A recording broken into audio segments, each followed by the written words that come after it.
E para ouvir a voz de Deus, eu preciso ter intimidade com Deus. Quem tem filho aqui? Quem conhece a voz do seu filho? Se você fechar o olho e colocar 100 pessoas falando, você não vai entender a voz do seu filho? Você não vai ouvir a voz do seu filho? Assim é Deus. Por que você conhece a voz do seu filho? Porque você anda com ele, você vive com ele, você dorme com ele, você acorda com ele. Você conhece as virtudes dele, você conhece os defeitos, mas é filho, é amado, é escolhido, é separado.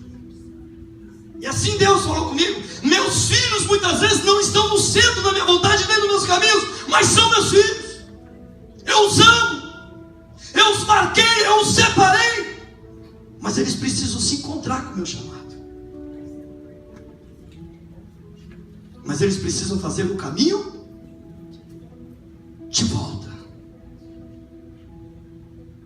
Agora, o que nos faz padecer muitas das vezes é que nós critérios.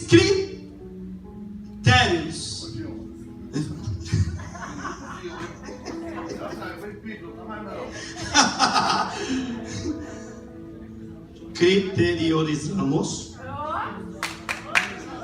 Até suei agora, irmão. Dá um nesse. Eu não vou nem repetir para não errar. Deixa que foi bonito, fica assim. O discurso é um só. Então você pergunta para quem ouviu. Não vem não que eu não caio nessa, Elias. Pecado como algo muito terrível, muito grande.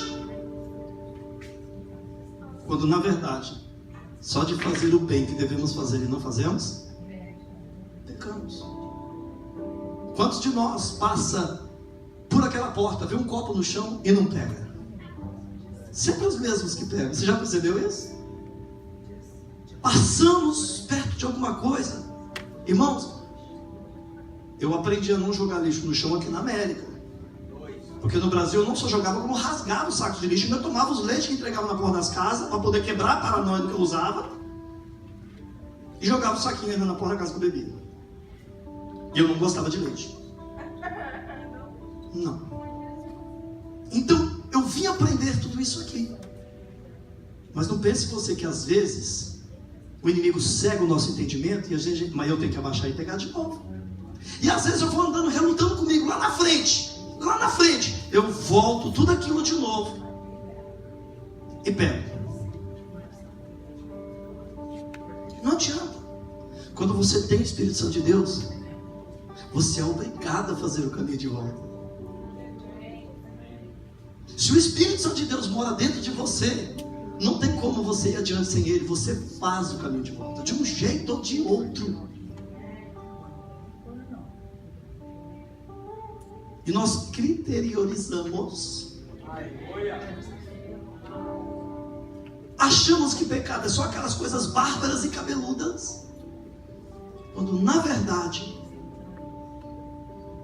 por não ouvir, ou ouvir e não executar a voz de Deus, erramos, pecamos. Toda a história de cada um de nós já foi escrita, não é isso que diz lá em Salmo 139? Diz a Bíblia que se alguém alterar uma vírgula ou um ponto na Bíblia, é o quê? É o quê? Maldito. Significa que se a nossa história está escrita, se Deus escreveu a sua história, a minha, quantas vezes nós colocamos pontos e vírgulas, interrogações e exclamações na nossa história que não existe? Você já parou para pensar nisso? Nós tentamos reescrever a nossa história, sendo que a nossa história já foi definida por Deus e a gente só vai chegar ao fim dela se ouvirmos e obedecermos a voz do Senhor. Pecado não só são as coisas grandes, mas as pequenas também. Mas Deus é tão maravilhoso, Ele é tão amoroso, Ele é tão misericordioso e Pai, que Ele mexe os céus e a terra por causa de você. Ele vê aquela formiguinha se distanciando, indo para o abismo, Ele levanta alguém para aparecer na sua frente, ou o próprio Espírito Santo de Deus para falar com você o quanto você é amado, o quanto você é precioso. Ele diz: volta, filho meu, volta, porque se você não exercer este chamado sobre a sua vida, esta unção que eu separei sobre ti, muitos vão padecer. Olha a responsabilidade que está sobre as nossas vidas. Apocalipse capítulo 2, versículo 1.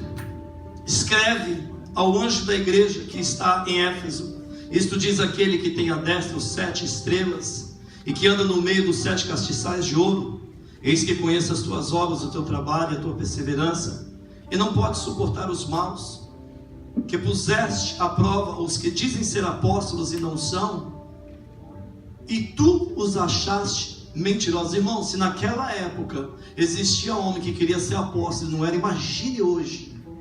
Imagine hoje o que tem de gente querendo ser o que Deus não mandou ser, fora do centro da vontade de Deus. E os achaste mentirosos, e sofreste, tens paciência, trabalhaste pelo meu nome e não te cansaste. Igreja linda, maravilhosa. Tenho, porém, contra ti que deixaste o teu primeiro amor. Lembra-te, pois, de onde caíste, arrependa-te e volte a praticar as primeiras obras. Olha o que Deus está falando. Você tem tudo para dar certo. Você tem tudo o que eu preciso para efetuar o meu chamado sobre a sua vida. Porém, eu tenho uma coisa contra ti: perdeste o teu primeiro amor. Perder o primeiro amor, irmãos, não é simplesmente entrar numa rotina de pecado, não.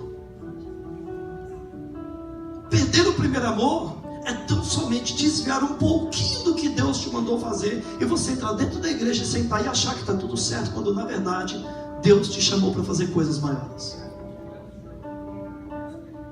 E Ele diz assim: arrependa-te, lembra de onde caíste e volte a praticar as primeiras obras. O que Deus está falando com a igreja? Faça o caminho de volta. Abra a palavra do Senhor em Lucas capítulo 2,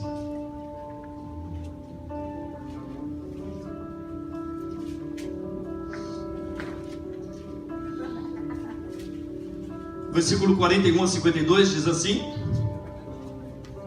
ora, todos os anos iam seus pais a Jerusalém à festa da Páscoa. Tendo ele já 12 anos, subiram a Jerusalém, segundo o costume do dia da festa.